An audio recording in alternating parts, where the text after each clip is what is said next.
Hey, it's your girls, Leah and Willow, and we're teaching something live on July 29th that we think you're going to love. It's called the Erotic Polarity Masterclass, How Opposite Energies Create Delicious Desire. Whether you're in a relationship that's lost its spark or you're dating and craving more charge, this is the class that explains exactly why polarity works and how to consciously bring it online. We're talking about the 4 modes of erotic exchange: giving, receiving, taking, and allowing, and why most couples rarely play with all of them. We'll also talk about dominant and submissive dynamics without the mystery. $33 gets you in, and $11 more gets you the recording to keep forever so that you can show it to the next person you're going to date and the next person you're going to date or your partner 5 years later because they might forget. Not only that, but you'll get our cheat sheet on erotic polarity, so it's a very affordable thing to add to your purchase. So join us July 29th at 4 p.m. Pacific Standard Time. Go to sexreimagined.com/events. We'll see you there.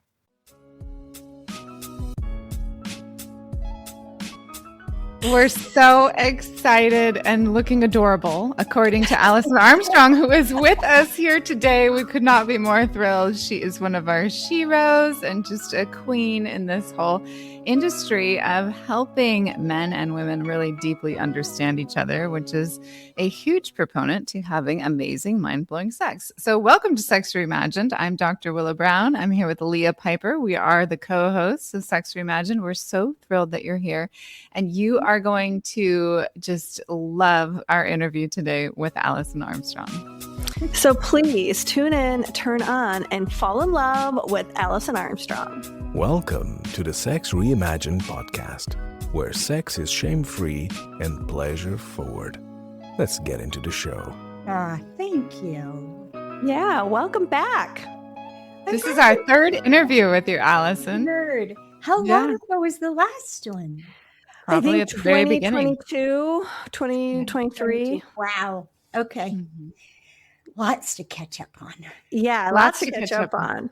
We're really excited about the new things that you've been researching, everything having to do with men, from what I hear. So where do you want to jump in regards to partnership, relationship, communication, but most importantly, sex? Oh, boy.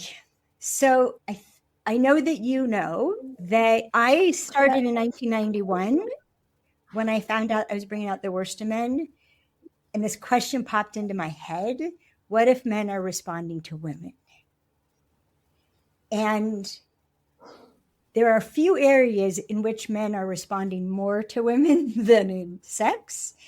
And if they're not responding to her, she may not be a trusted source of information. Yes. So I want to put a pin in that one. Okay. So come back to that one. And I'm 65 now. So when I met Dan on the phone almost 6 years ago, the first thing I told him was that my late husband is still very much involved in my life and probably picked him. So that was one of those, if you're going to run now statements. Mm-hmm. And then we went from that topic, which he did not run at all. He leaned into it. It was beautiful. Mm-hmm. And we went from that topic to that what I've really been looking for is a lover. And is sex still part of how you envision your life right now? And I asked that because I had encountered through my work with other people and with men that there are a lot of men who sign off of sex as they get older. And they largely sign off of it because they've had one or more incidences of erectile dysfunction. And the failure to be able to perform is so brutal to them that they just, let's just snuggle. Yeah. They're like, I don't want to go there. They don't want to. Anywhere that they have failed deeply, they never want to go there. So if they've been divorced, they may never want to marry again. They don't want to be hurt that badly. if they failed, I know a man who was just brutally criticized about how he was a father by his not so healthy wife. And so when he met the love of his life, it was no children. We will have no children. Like he was just sure he was a terrible father and wouldn't do it again. Yeah. So it's wherever, like, and even like it will last. Like, I couldn't confront being a father, so I abandoned my children and deeply ashamed of that. But he's better off without me, right? It doesn't matter if I go to his high school reunion, his high school, graduation. I should just stay away. He's better off without me. And that's something that men pay attention to so much is who they want to be with is someone who they know that person is better off with them. And the person knows they're better off with them. And they need that feedback. And and they need us to keep telling them, I am so lucky to be with you. Can I tell you the ways my life is better off because I'm with you? They need to hear it because unbeknownst to women, because they do it in silence, like most parts, and it's not a misbehavior, it's how they're put together, is they hold themselves to Superman, even godlike standards. Right. Like they have this thing that they'll be deeply ashamed about. I should have been there. I should have been there. That's called omnipresence. Or my body was there, but I wasn't really there for her during that time. I checked out. I should have been there. And they know this about themselves. And they don't want to feel like that again. They never want to hurt us. We have to attack them brutally before they actually have a desire to hurt us. So do you think for them it's a feeling of emasculation? Like when they feel like they're in that failure state and they don't want to try again? Does it feel like because I will feel emasculated? It's worse than emasculation. Because emasculation is a hit on the masculine survival instincts and energy. One man said it this way, because I was talking about how afraid women were to tell men what they need because they don't want to hurt their feelings. And his name is Tomer, and he said, I am not emasculated if my feelings are hurt. Emasculation is not hurt feelings. Emasculation is diminishing my ability to produce results. Yes. So not providing enough information and feedback to men in bed, before and after bed. It's one of the biggest ways we emasculate men, which is we withhold quality, actionable information. We withhold it, or we give it to them with horrible timing. We give it to them when they're focused on something else and they can't receive it. Or we're not a trusted source because we say something will work and then they try it and it doesn't work. And it doesn't work because, and this is something, if you wanted to have fantastic sex, which when I texted Dave going on interview, Sex Reimagined, thank you so much for helping me with that. With these flame emojis, right? And because I literally was in love with Greg. I'm still in love with Greg. I was in love with him up to the last moment of his life. And I'm still in love with him. And he's still so much a part of my life, especially since our grandson is crazy like him. Like, just like, I can tell they've been hanging out. He was 1 year old when he recognized Greg's picture. Like, it's like, okay. They've been anyway, that's a whole other thing about Greg's ability to alter his vibration and visit Earth, which is wonderful. But I didn't know how well we didn't communicate until I met Dan. And Dan has this superpower of acceptance. Mm. Yeah, acceptance. Mm-hmm. It's crazy cool acceptance. And like powerful medicine. Yeah, like early on, being naked, in the early part of being naked, I just confessed, which I recommend whatever you're self-conscious about, just confess. And I said, I'm kind of self-conscious because I feel chubby right now. And he said, you're not chubby. And then he went, oh, you're a little bit chubby, but it's all good. I looked at him. He goes, I remember truth is your love language. I never felt so good about being chubby that I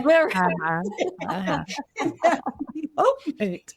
And another time I was I'm like self-conscious about the squishy parts. He's like, we all have squishy parts. And everything about being human, including sexuality, he's just, it's all good.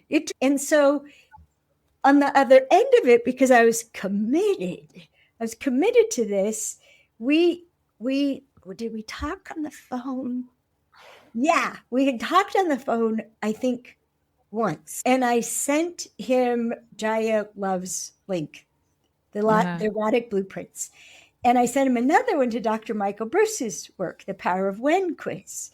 Because these are two things that Greg, well, we never found the erotic blueprints, but the Power of When changed our lives. But it was like a year before Greg died. So and both the Power of When, which is about when your body releases the hormones that determine things like sex drive. So why I would be wanting sex with Greg at 8 p.m. while he wanted sex with me at 6 a.m. Right. Yeah. And I was like, Jesus, right? No, it's biological. It's genetically determined when those hormones fire off. So I sent Dad both those links. And I was just going to find out. I'd heard he was into personal growth. Really? Only one kind? What kind? Is he open? And within like 2 hours, he sent me the results of the Dr. Michael Bruce quiz, which has saved our lives. He's a bear. And if you don't know about chronotypes, find out about chronotypes. He's a bear. Right. I'm a dolphin. I wake up full in the morning. I work having all these things to say. And before 9:30, no questions. Right? No. So I'm not available yet. Yeah, really between 10 p.m. and 10 a.m. and 7 p.m. are legit sexual hours for him. And and then the erotic blueprints, he sent me back the results. What is he? He's perfect. He's perfect. All of them. Private. That's private. Yeah. Well, this is Sex Reimagined, where we are private. But I will tell you, when I saw the results, my first reaction was, wow, you're a playground. Oh, okay. That gives us some insight. Yeah, that gives some insight. Yes. And then it's the first, we got together on Skype, I think. It was the first time I saw him, but I couldn't really see him. It was very dark. I didn't know what he looked like till I met him at the car dealership. I asked him, and this is before we were met in person, because I knew the blueprints, and what I hate about the erotic blueprints, even though it works, is that you have to say all yes or all no to these categorical lists of things, of turn-ons and turn-offs. And the whole time I did it, I was pissed. This is not precise enough for me. I would have liked to have a list and check all of them, right? Yeah, and so I asked him questions having to do with his blueprint, remembering some of the questions that would have gotten some of the things, and that I was not a yes to everything. But it was awesome because it began this.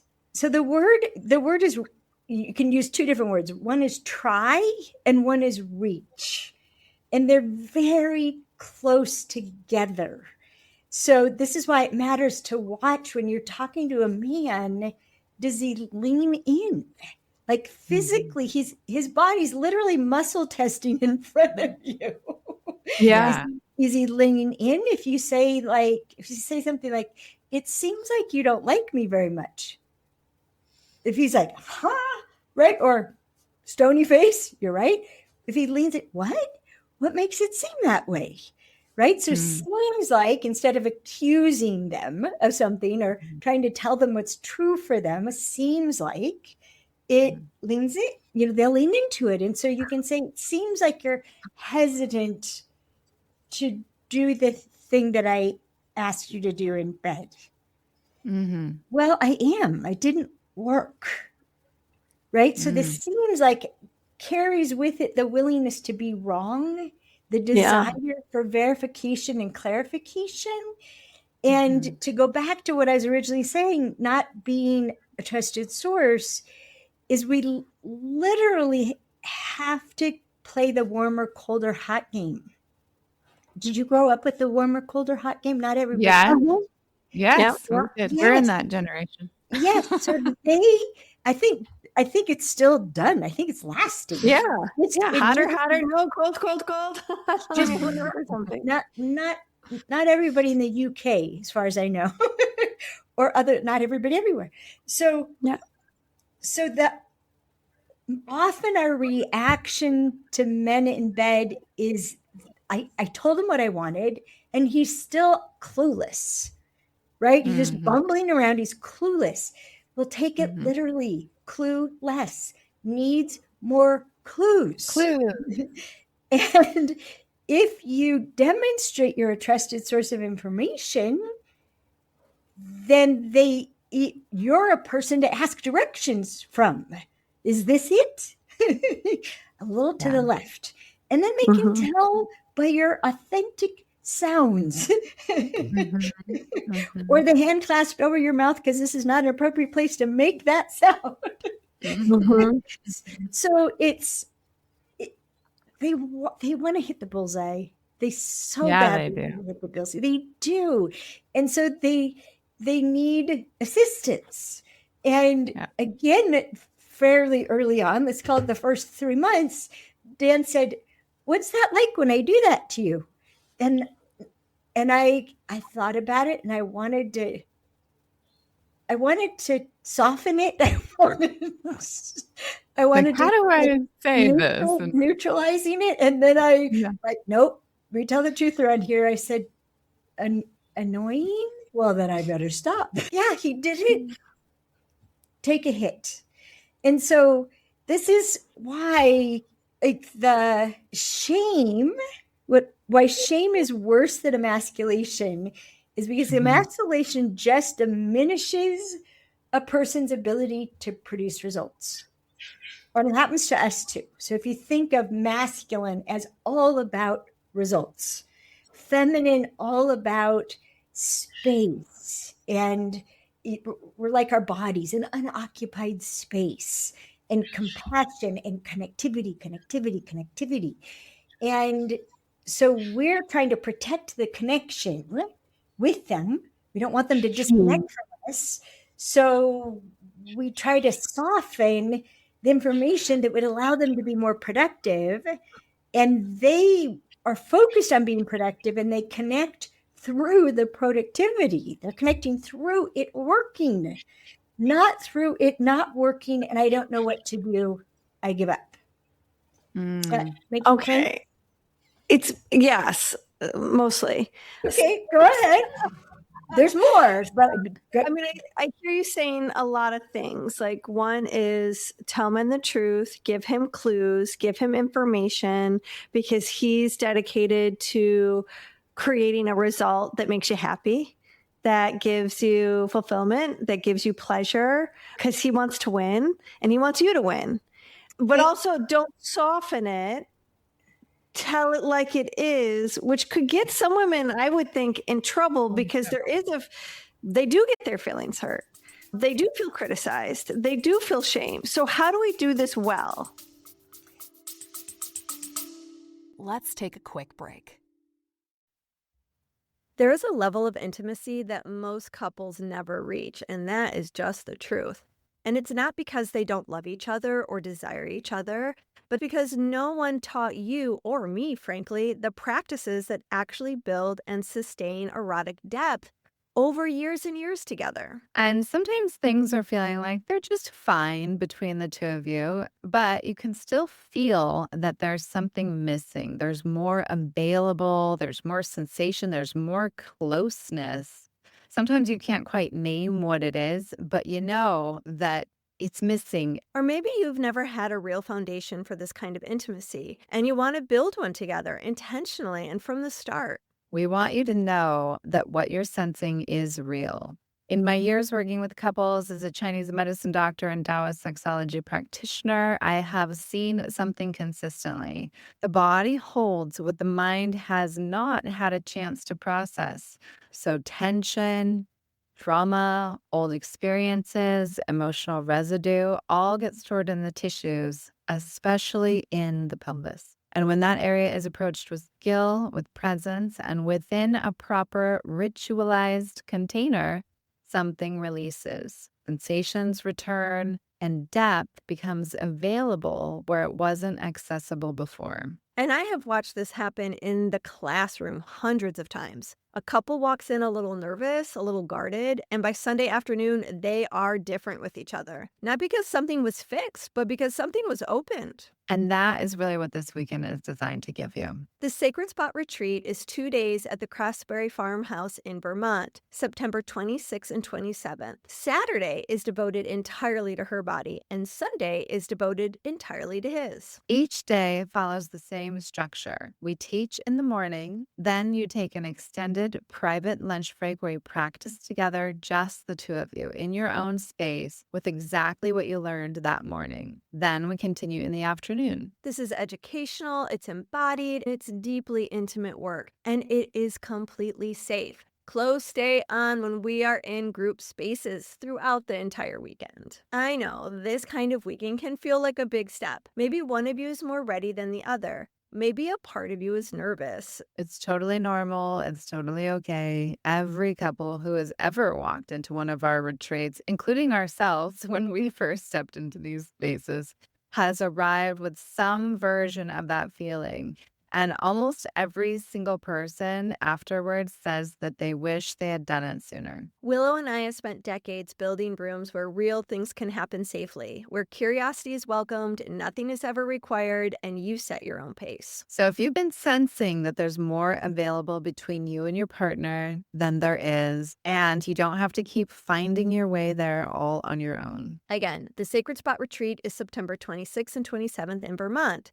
And if you want to taste before committing to the full weekend, we're also hosting a live intro night on September 25th, the evening before the retreat begins. It's 2 hours, it's only $45 per person, and it's at the same location. So if this is speaking to you, don't wait. Retreats at this size fill really quick, and we can't add more spots to this one. So go ahead and reserve your place right now. Go to sexreimagined.com/event, and we'll see you in Vermont.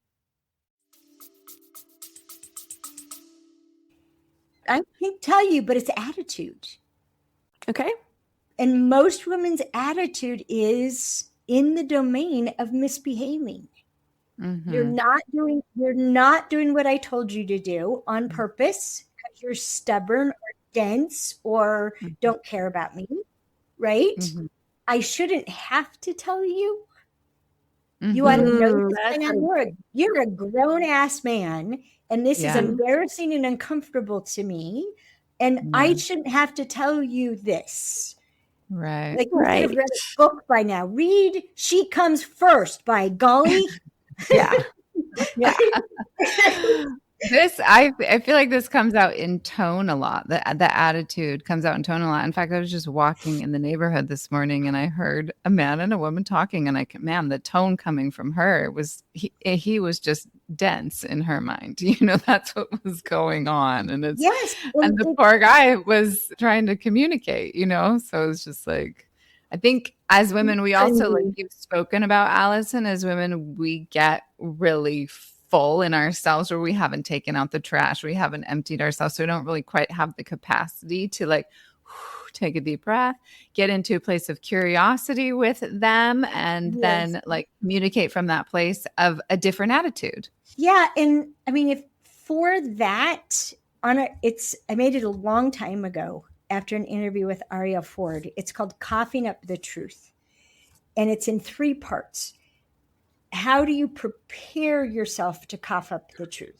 So the degree of clarity you need to have, and then what capacities do you need to be embodying?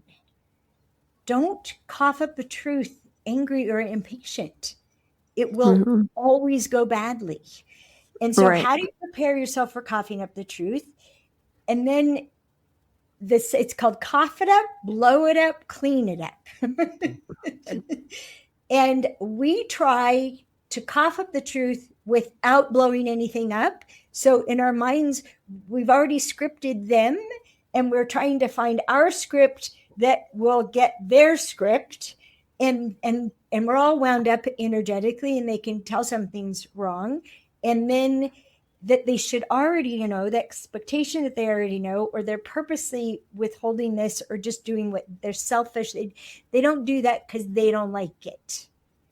They don't really care that much about what they like if it gives you pleasure. Right. They care about what you like, and that's who you want to be in bed with. And on top of the things that you said, Leah, about pleasure and pleasing you, but they also want to give you what you need. And if you think of women and sex, there's what we need, and that has to happen before we can actually receive pleasure, receive love, receive feeling beautiful and sensuous and taken care of. There's things that we need. And so there's so much more we have to say than we want to, because we feel really vulnerable. And so on top of everything else, we're pissed that we have to say something. And so the tone, I've had people like mock, what I'm teaching, and they'll work on the tone, and they'll have this really nice tone, and underneath it is a dagger. Underneath it is a fist just waiting to fire off. And they're like 1,000 times more sensitive than we think they are. Yeah. They are highly perceptive. They're highly empathetic. Whether they know it or not, they are. And we don't treat them gently like that. And so the clues, and the trick is with warmer, colder, and hot, is can you give warm and cold clues with an equal lack of emotion, an equal lack of condemnation? No condemnation. Those are just cold and warm clues. And because of how Dan was being, and I was being very brave, bringing up these questions ahead of time, and then I was being very brave after. I forget how many times we'd had sex by then, when I got really brave and knew he's such an athlete. And I have studied men through sports so much, and watching sports with him is awesome. And I said, how there's the after game show, like the highlights, and he's like, yeah. I said, could we do that? And it was after game in that moment. Yeah. Could we do that? He's like, sure. What are the highlights? And so I got to tell him. I got to tell him in detail. Right? And normally they don't care that much about detail, but in these incidences, they care about detail. When you do that, they want to know how to do better. This like that, and that felt like that, and that made me that, and oh my God, and then when they're full of warm clues, then like, is there anything I should do better? Is there anything I shouldn't do? Well, yeah. It just has to do with timing. every part of my body needs foreplay. Approach slowly from the outside in. Yes. Oh, okay. Shall I try right now? Yeah, you can practice. Let's try my feet and my fingers.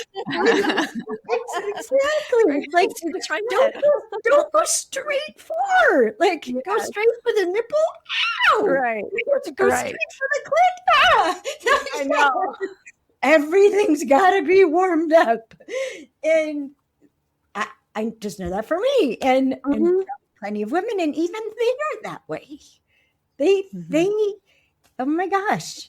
So, well, I want to just pause here because I think this is really important feedback for listeners is when you have had an intimate experience, a part of that pillow talk afterward, a part of that, you know, whether that's cuddle time or aftercare, depending on the kind of sex you're having and the kind of language you use, be able to start asking questions and let's help each other learn how to find the words that convey what was a delight. And what are the little adjustments so that you are both showing up in curiosity to learn how to be each other's great lovers. I think some people have a hard time even coughing up. I like the term you use, coughing up. What, like describing with language, the parts that opened them. You know, it's like some people are just so shy to even say the word nipple, to even talk about their clitoris, to even say blowjob. I mean, it's like we all gets caught in their throat. And for us all to be more brave in describing and talking more openly about these details having to do with sex and lovemaking, it's the only way we're going to get better. And it's actually so hot when you talk about it. And the vulnerability piece of it. Yes. Go ahead. Sorry, I just have to caution though, because you Leah, you said questions, asking questions. Yes. And where do we get in trouble with that? What we're looking for in the questions and okay. So women have favorite questions. And I teach men to find out the favorite questions of your wife, your daughters, the people you work with, the women you work with. What are their favorite questions? Because if you ask a woman one of her favorite questions, which I have never, ever in the hundreds of women I've checked in with, how are you is not a favorite question. How are you is a request for a report. And this was one of the things that showed up in what's happening. I'm doing research for the sequel to the Queen's Code. Oh, that's exciting. Yeah, I didn't think I had a lot of research to do. And I found out instead I missed the biggest difference between men and women. In all these years, it's 1991, I missed the biggest difference between men and women.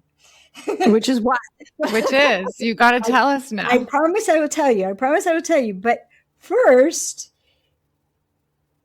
I asked, after teaching men about women's favorite questions, I'm like, so men, what are your favorite questions? And this was our Understanding Women workshop, co-ed. And the men, I had to learn, first of all, that when men are going like this, it doesn't mean they're blocking the communication. So everyone, Alison is crossing her arms and leaning back their body and just across their chest. Yeah. So their shoulders are the heaviest part of their body. They cross their arms so their diaphragm and sometimes their belly is holding up their shoulders. Oh, interesting. It's for comfort. It's comfort. So, and I thought they were closed down until they're like, I'm like, are you disagreeing with me? Is none of this landing? You have your arms crossed. It's just comfortable. It's comfortable. It's just comfortable. Yeah. So are interpreting it as they're closing off. No, it's not. It's off in a way that they can now pay attention because they're comfortable. And so I asked him, I'm like, okay, so let's just do a survey. What are your favorite questions? And no hands went up. And I'm waiting because, they commit to the question and then they answer the question. It had been long enough for them to commit to answering the question of what's your favorite question. No hands went up. And I'm looking at these men, like, so what's going on? And this one man just shook his head. He said, no questions. That's a favorite question. No question. No question. I said, no questions? Why no questions?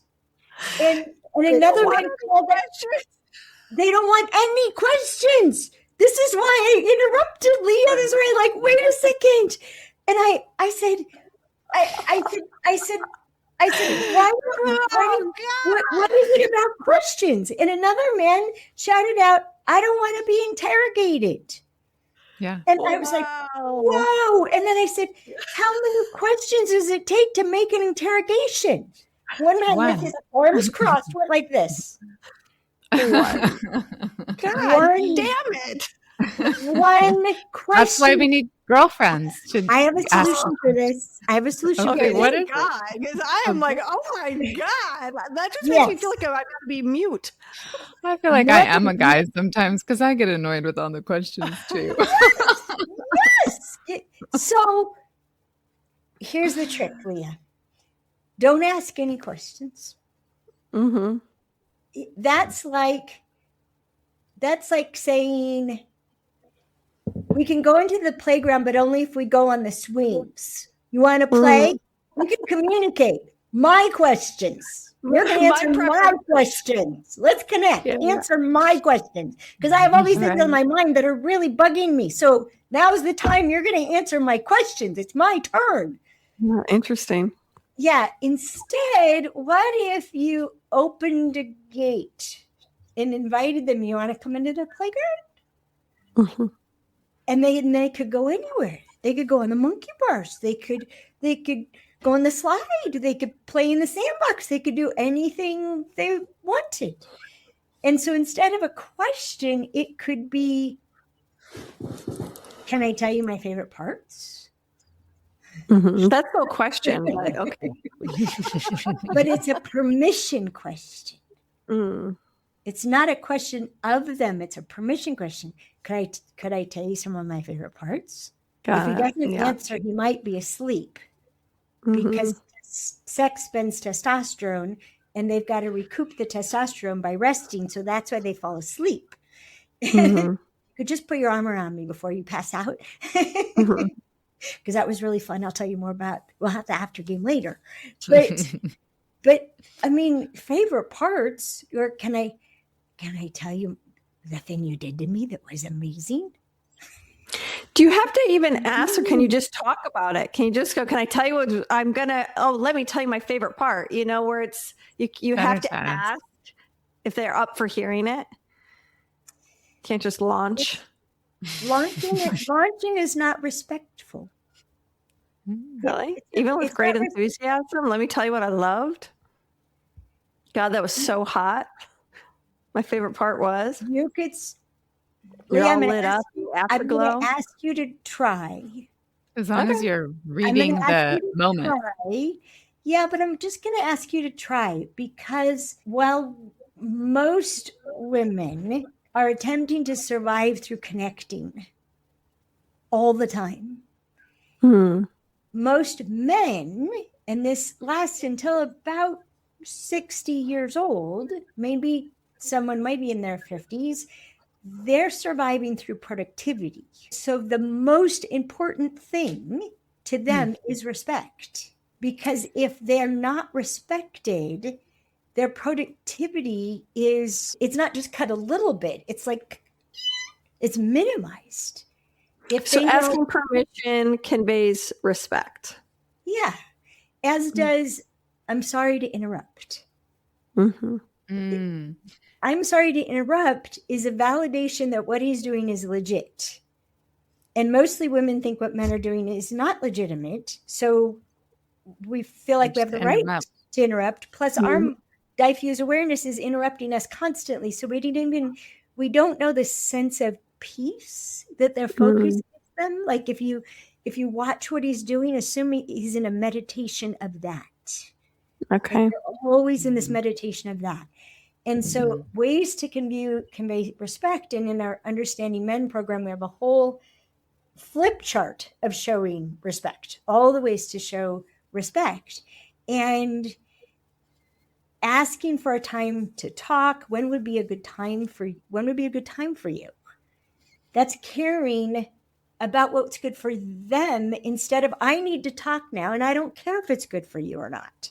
So this is all in the domain of partnering, which they, as independent as they're determined to prove they are, as are we, they crave partnership. They're actually, impregnation is a team sport between the different sperm. And if you want, sperm wars, classic sperm wars, right? And the blockers and the killers and the runners. And interesting that the female sperm are blockers trying to get through because the assumption is there's another man's sperm in there, right? Right. But that's why they're slow, just like the blockers are on the football field. So it helps if we just assume that they're almost nothing is going to be like what we would do naturally. we would it would be so much better. And so an invite into the playground would be even, could I tell you some of my favorite things you did? Sure. Yeah. And then would you like to tell me anything that was good for you so I can do it again and maybe even do it better? Oh yeah. Oh my gosh. A woman who's, wow, she's asking for feedback, but be kind, or like Dan wanted me to try something that I'm like, oh, I told him only if you promise to coach me gently. And he did, and I did. But all these ways of reaching towards each other gently with respect, no entitlement, no demand. It'll keep the connection. It'll keep the snuggle in it. And then it becomes delicious and erotic and titillating for next time. And they're so sensitive, and they're sensitive to being respected. They're sensitive to being demanded from. It's why they want sex to be spontaneous, because they want to initiate it when they know they're horny and they think they can count on an erection. Yeah. And and as men get older and their testosterone levels drop off, they're not stimulated by a memory with a boner. They're not as easily stimulated. Mostly, more and more, they will need something physical. They'll literally need to be handled. Yeah. If we're used to from our youth that they walk in with a stiffy, then we think them not, oh, he doesn't want me. He's not attracted to me. He's not excited by this. It just needs to be more physical. And this was one of the things that, and I'm going to go to that biggest thing I learned because it has to do with men's health. And it's even bigger than men's health. But men's health and their hormones, how much rest they're getting, how much stress they're under, has everything to do with erections. And Dan had a stent put in his heart. And I'm reading from cover to cover all the instructions about life after cardiovascular surgery. And the warning was that the medication that he'd have to be on for a year often produced erectile dysfunction. And to see if you can be patient and compassionate. And my reaction to it was actually to articulate what we'd already been doing, which I call it I call it the EP. It's the erection partnership. Okay. And like and that. what's so great about it is you could also call it the VP, because it's like, wait, excitement, desire, and excitement, and heightening that. This is a team sport. This is a partnership. So I'm not entirely responsible for getting wet, and you're not entirely responsible for getting hard. So what can I do for you? What can I do for me to get us to this place where, now, how do we do that? And with the acceptance of they're not misbehaving by not knowing what to do, by not knowing, they don't know about what's happening with our lubrication as we're getting older, menopause, postmenopause. They don't know. They can think we're not really into it. Right. We don't really want to do it because they don't know this stuff. And so if we can be in partnership and ongoingly, right? It's not just to get it that way. It's like we teach in Understanding Women. I imitate men. You can see me air hump on stage. If you watch Understanding Women on our website, not the Audible version. I don't even talk about sex in the old Audible Understanding Women, which we're going to take down. But erections depend on stimulus for them, and that's why they keep changing up so that they can keep the erection, and which is also why we have to tell them that's exactly it. Do not stop for anything. And they think staying hard is the most important thing. No, staying right there is more important than you staying as hard as you can be. Right. Soft on that spot will do more good than hard at another one. Yeah. Really? They're getting so excited because they have all these myths. There's so many myths about sex, like we do.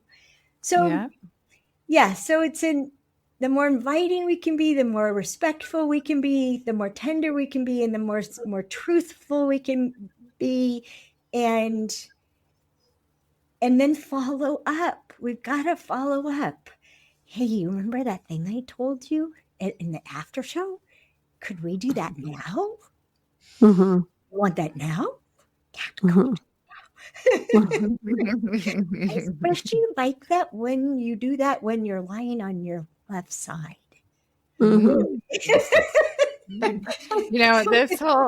whole asking them, sort of setting it up with the question like, oh, can I tell you what I really liked? I feel like this is just so important for everyone, for all genders, because it sets the tone for like, I'm about to share something that might be hard for me to put words to. It might be vulnerable. I might not be someone who talks about sex very freely and openly. And so it really like sets everyone up for success when you say, hey, can I tell you what I really enjoyed? Or even, hey, can I tell you what I want to do to you? And that can like set up for future stuff. I mean, that's been one of the hottest questions I've been asked by, a lover. And it's fun. It starts to get the mind going. It starts to get the body going, and opens up so much more possibility when we kind of preempt. Also, it provides us enough time and space to like,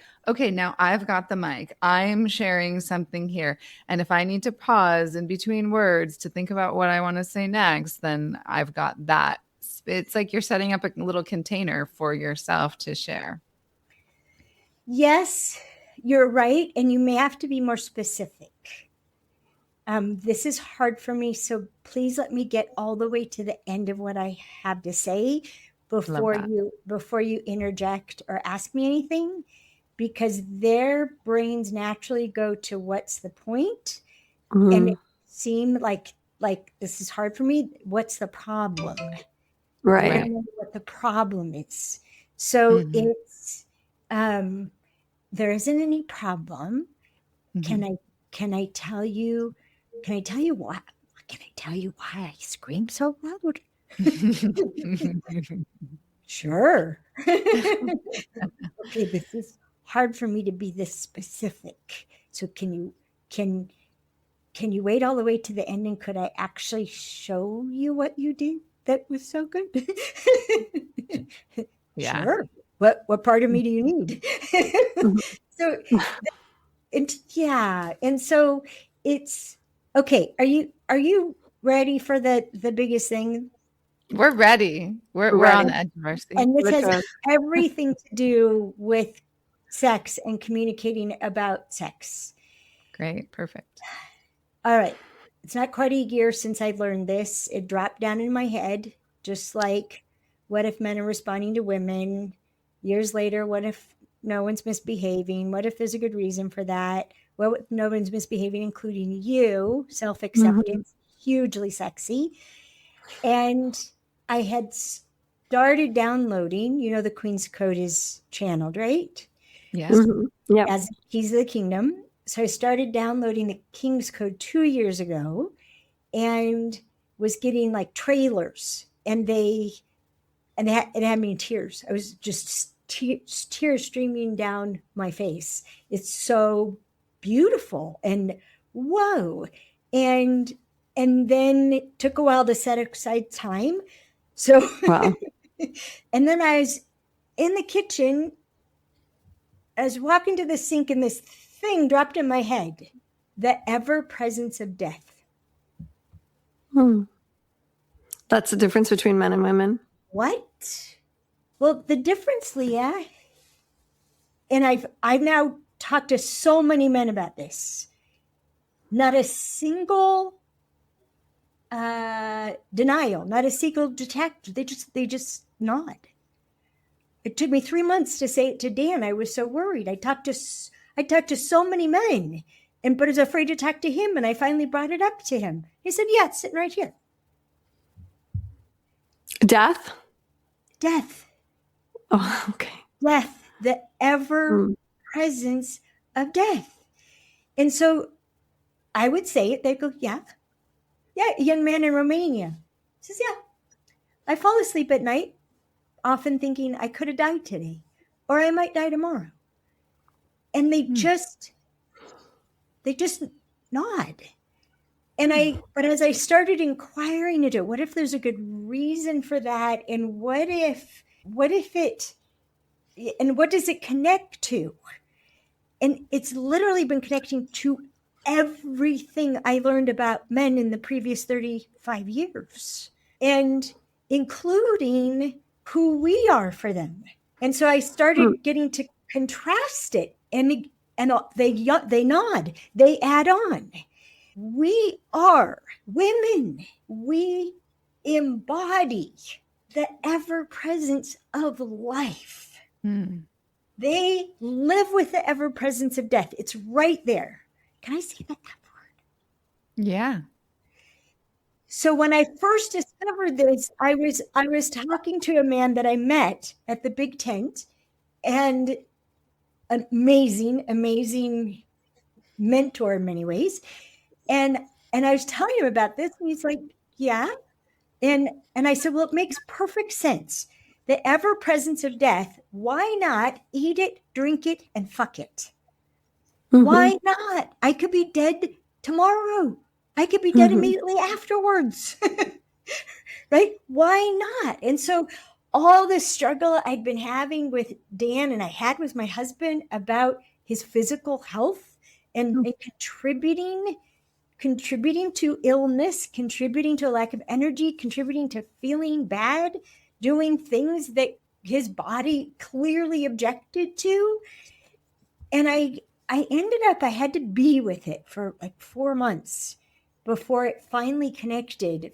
All these men validating it. Why this man said, I asked a panel of men, I put the question in, what makes a woman worth dying for? And the man who elected to answer that question, and the other men nodded when he answered it, he said, a better question is what makes a woman worth living for? What makes a woman worth living for?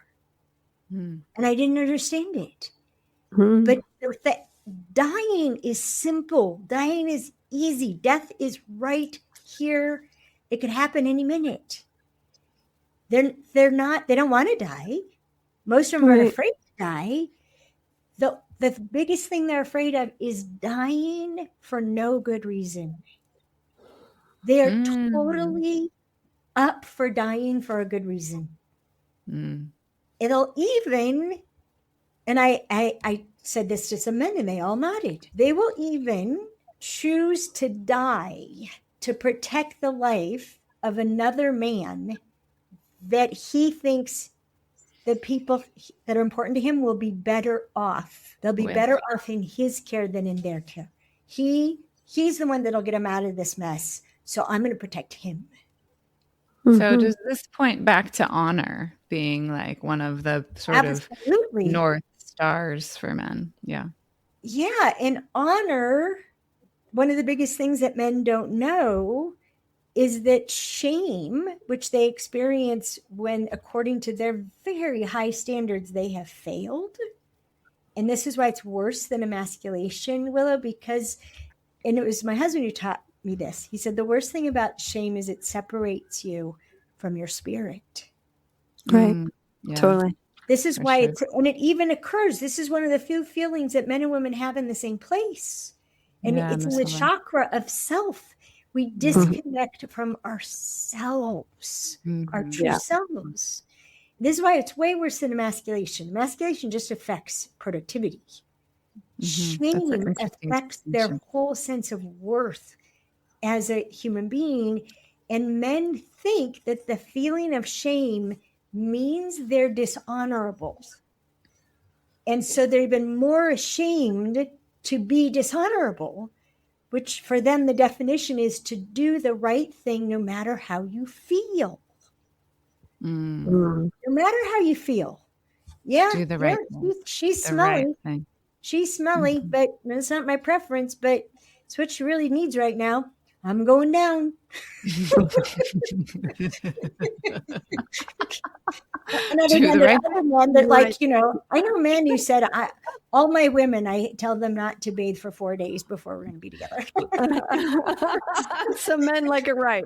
Ripe yoni. But so I was trying to bring it back. This even applies to sex. Doing the right thing in bed for a man is to make her come. Right. We don't know. And I act this all out in understanding women for the men. They need to know it so badly. How first, my friend Leslie was the one who said it. For many a time, trying to have an orgasm is like trying to catch fish with your bare hands. Yeah. Yes, it can be hard work. And on the Dennis Prager show, he said, "What are we talking about today, Alison? I want to talk about how husbands could have more sex if wives could have fewer orgasms." Right. You said that wrong. You meant, and you know, he said it the way he thought it should go. I said, no, I didn't. And let's unpack this. She's had a long day, and you're present to sex, and you know you want to do it, and then all the value of sex is right there for you. So you know, come up behind her and put your arms around her and say in her ear, "Let's do it."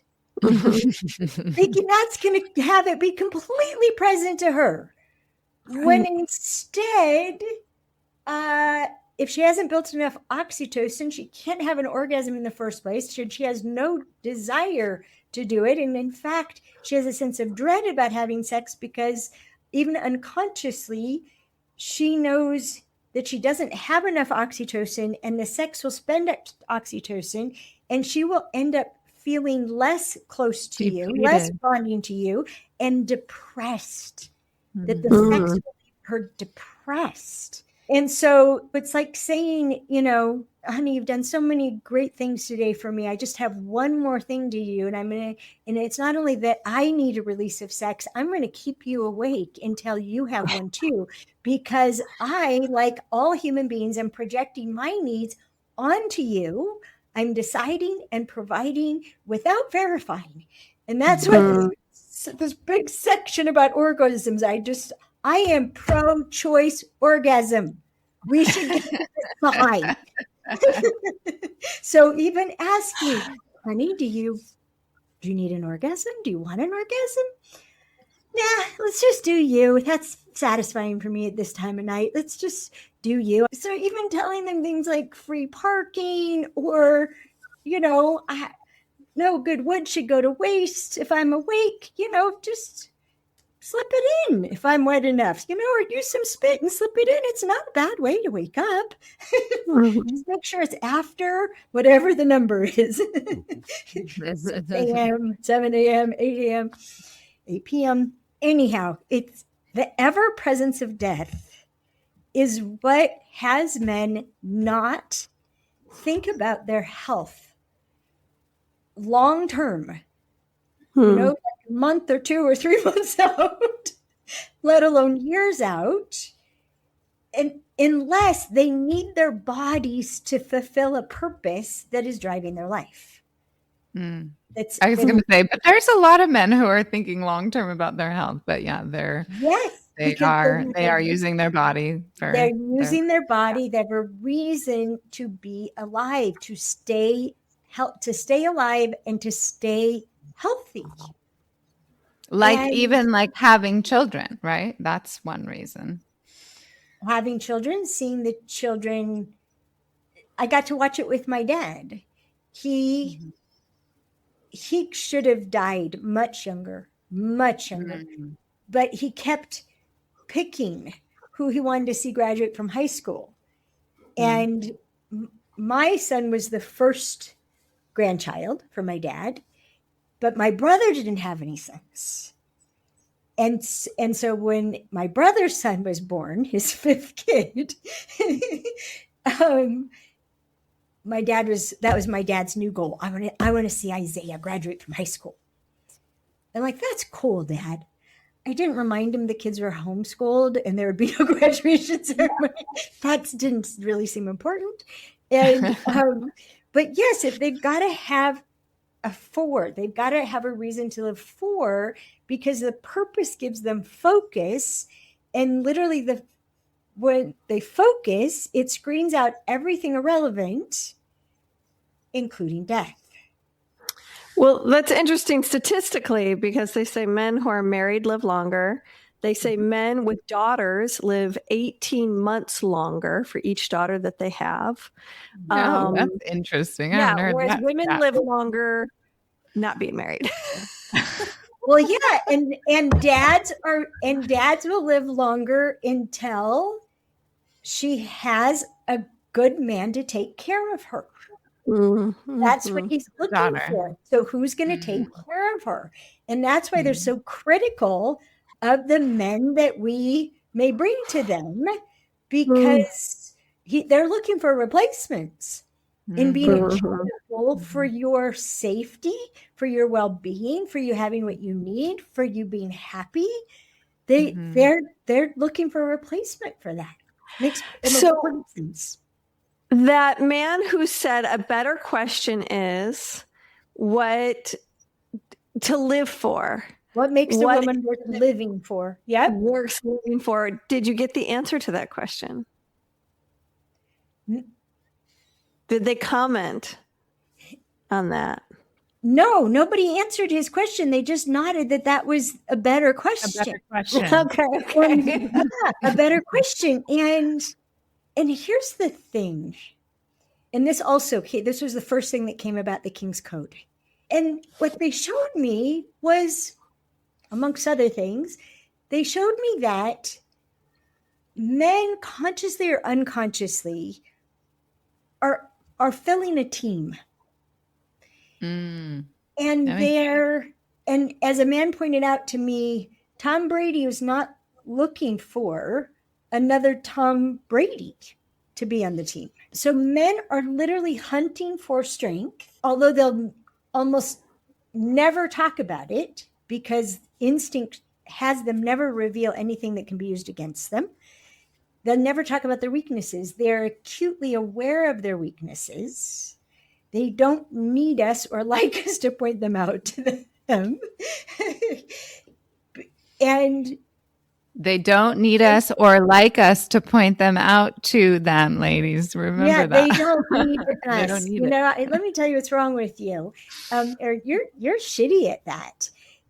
And the problem is that because they're looking to have on their team, including a wife, for example, a romantic partner, and people they work with, people of any gender, they're looking for the people whose strength is in the area of their weakness, that their strength looks like it will fill in for their weakness. And like, if you know football, Jerry Rice, and they was a game changer. Jerry Rice changed Tom Brady's game.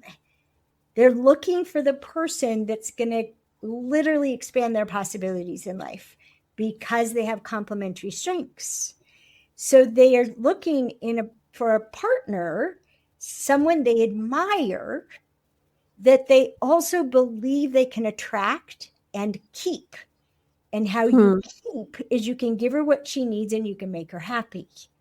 So they're looking for evidence that they can give her what she needs. They're listening very keenly for what she needs. And they're projecting onto her what she needs also.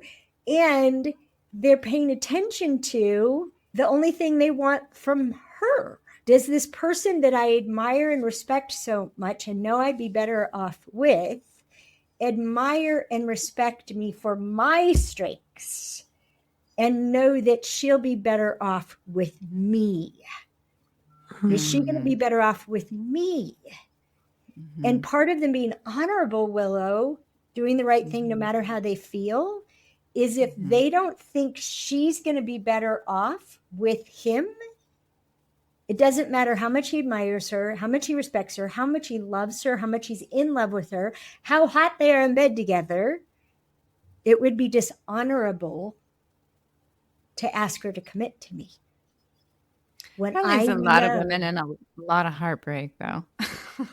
Yes, because what happens is men don't know. Well, they're driven by this impossible standard of being a man. They don't know that we're driven by an connection, even more impossible standard as a woman. Yeah, like they're striving to be good and to be the best man they can. We're striving to be perfect, and in the failure of being perfect, to be seen as perfect. Yeah. So that's a lot of pressure. And we assume and being perfect is being great at everything. Being great at everything. You find a weakness, it's you not fix needing it. anything. Yeah. Right. You find a weakness and you fix it. So they're attracted to us. We're attracted to them. And then I finally figured out the way to say it. We don't want to be responsible for our strengths being our part. We want them to get good at what we're good at, so we don't always have to do it. We don't want to bring our game. We don't want to have to be counted on to bring our game. And since we're striving to be everything, including everything they are, we think they should be striving to be everything we are. And they're like, no, I'm not good at that. Well, why aren't you trying harder? Well, that's your area. I'm not going to run down the field and catch the ball. My job's to throw it. But we don't get it. So now we're critical of them for the things they admire us for. Yeah. Oh, so tragic. And it's detrimental. It's so, it crushes them. And yeah. Like they see this as perfect. Right. This is where they were team, complementary strengths. Yeah. Make me a better player by staying the good player that you are. We're both better off. And they're checking to see what can I count on you for. And if they find out they can count on you for honest feedback that consistently improves the quality of sex, well, then they just get more and more open to it. Yeah. Like lean in. Lean into it. And like, I'm not exaggerating because I'm going to say within a month, but it was actually 3 weeks. I said to Dan, "You're the best lover I ever had." And he said, "Yeah, me too, you." And he knew it was because of the quality of information we've been sharing since we got naked. And the after game shows and telling the truth. And one time he said, "Time out." Like, what? In the moment. Time out. Feedback in the moment. How's this going for you? Yeah. Fine. How's it going for you? Fine. Okay, keep going. Okay. And my mind was blown because, like, I don't know. I've been imprinted. Like, once you get going, don't be interrupted for anything. Like, don't say ouch. Don't kill the mood. Don't do anything that might hurt the fragile penis. You know. Don't be the don't give them blue balls. Don't cause them to lose a heart on ever. And time out. Yeah. And let's check in. This is something new. Time out. Let's check in. How's this going for you? That's awesome. Yeah. How delightful to have someone ask you. Yes. How things are going. How's this All right. going So for you? kind of sum this all up. What is one piece of advice that men can do? And what's one piece of advice that women can do to be in better romantic relationship? Well, already one of them is playgrounds instead of interrogations. Mm-hmm. Is there anything you want me to know about you? Mm-hmm. I love that. That's actually a question. They get to go through the gate and look around. Yeah, I want you to know about this. And instead of feeling like we have to get filled on every friggin' thing or we're being left out, they don't want to talk about their day until they do. And yeah, is there anything you want me to know about you? And the vice versa. There's some things I really want you to know about me and a couple I need you to know about me. When would be a good time for that? And then don't underestimate in order to get the time sooner. Say, I probably have a half hour worth of things to tell you.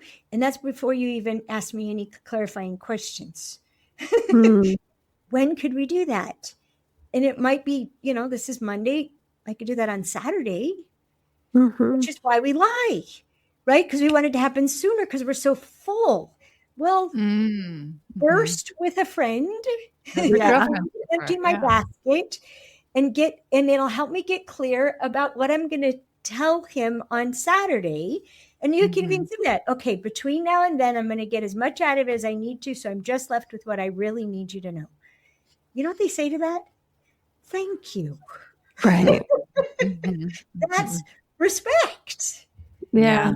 Yeah. And so those favorite questions are really important. And another one is like we teach in the Queen's Code, share all the things that make a great sexual partnership. Chapter 5. Don't go straight to chapter 5, everybody, because otherwise you'll have a bad attitude. But chapter 5, it's called Pumpkin Hours to Desserts. And it's a sexual partnership, a delicious sexual partnership from beginning to end. All those things are, but especially, well, there's no but especially. They all matter. And jump starts matter. And pumpkin hours matter because if you jump start somebody when they're in their pumpkin hours, when their coach is turned into a pumpkin, male or female, and they can't give anybody a ride, it's mean to jumpstart them and have them want to have sex. Then they want to have sex. They're horny and pissed. Don't make someone horny and pissed. Right. Timing is really important. But if they'll reveal to you their jumpstarts, this is how to have the battery Jump to life, go to 0 to 60. This is the thing to say. This is the way to touch me. This is the place to touch me. Mm-hmm. I also would say, and I believe in this, and Dan and I do this, and Greg and I did this, even unconsciously. Don't let the fire get cold. Yeah. Don't let it be a fireplace that hasn't had heat for years. Do you know? Keep the embers warm. Even just a little rub on the bum when they go by. They rub you on the bum. Yeah, if you keep the embers warm. The ordeal of foreplay. Yeah. Well, Alison, thank you so much. Yeah, always a delight. We already can't wait to have you back. And enjoy what is left of this summer. I will. In 4 weeks, I should be moved out of both of the houses I'm moving out of. And holding a baby in hopefully 6 of those weeks.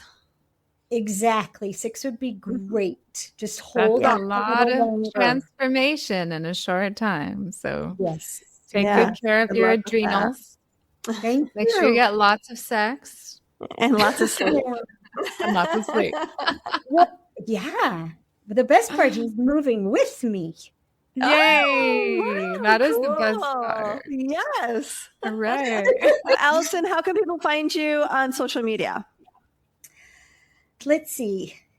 Social media is the Alison Armstrong, a joke my daughter paid on me. YouTube is way better for learning, although there's a jillion shorts and clips and reels and stuff on Spotify and there's a jillion shorts on YouTube too. They keep popping up in my feed. I watch them all the time. Yes. And what's the name of your YouTube channel? Say that again. Alison Armstrong videos. Mm-hmm. Okay. But I would recommend if someone wants to get down to the heart of why it's broken between men and women, put in Alison Armstrong Sacred Sons. There'll be an interview with Adam Jackson, and you can tell because you'll see his face. And the other's actually the recording of the workshop that I led for them. And cool. And you can watch the workshop. And great. I'm going to watch it. Yeah. The only thing is you can't see their faces. They were kept confidential. Yeah. Okay. Yeah. And I wish people could because they were laughing and crying at the same time. Yeah. It was beautiful. All right. And everyone, that's Alison with 1 L. That's right.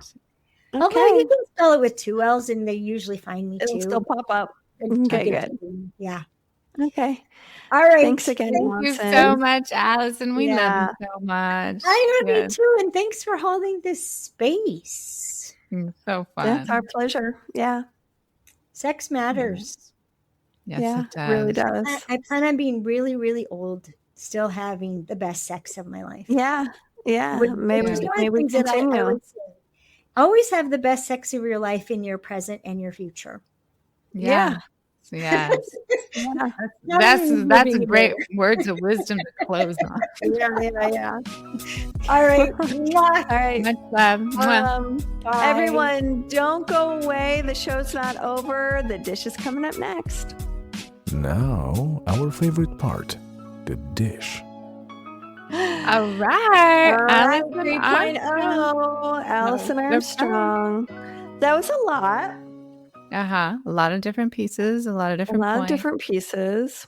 My God, this piece around asking questions, interrogation. I could see a lot of her good points. And there's another part of me that's like, oh my God, having to ask permission to engage in curiosity. That's a lot. I don't know.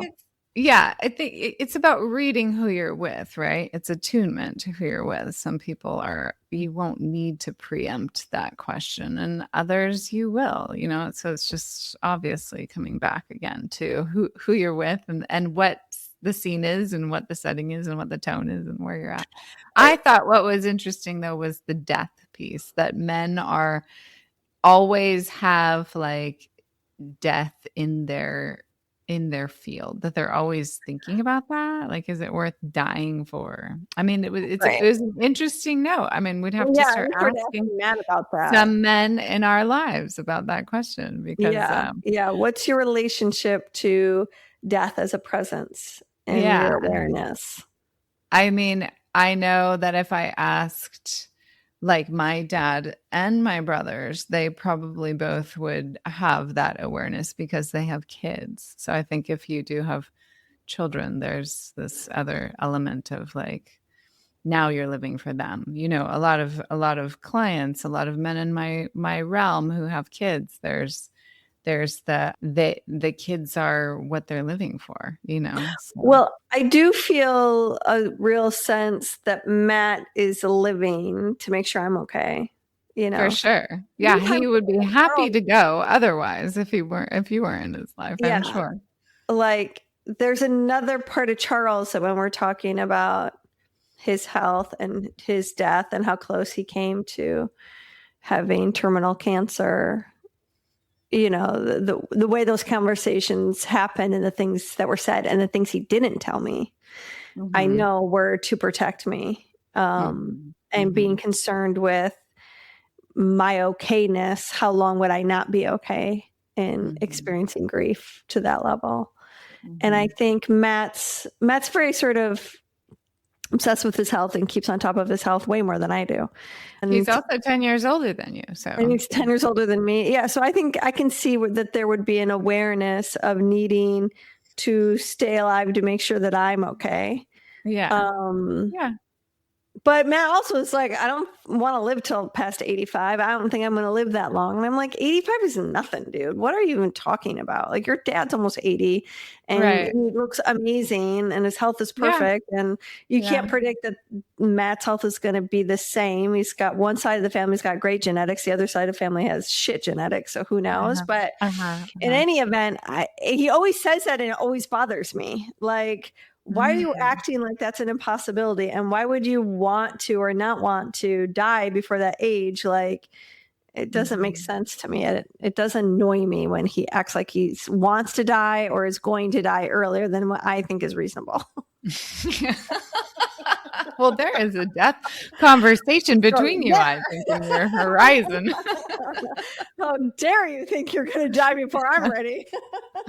Well, it's the same thing with Christy and Charles. You know, he's always talking about it so publicly and openly. And she's like, well, you stop doing that. You know? Like, well, I mean, we are going to die. Right. Generally, we do end up with men who are bigger, taller, have bigger hearts, like physically bigger, that like a bigger dog, are generally likely to die sooner. You know, it's just, they're pumping more blood and more energy through their vessels, and they're just contending with more. And you know, and then we look at genetics and all the things. But I just think, you know, back to her point of like what she's discovered, you know, in her research of like that this is one of the huge like discrepancies between men and women. I mean, I feel like moms too. Anytime you have a kid, moms are probably thinking about, you know, when they die and what they're going to give to their kids and how they're going to leave their kids, all that kind of stuff. And but culturally too, we're like, when someone dies before their kids are raised, it's like the biggest tragedy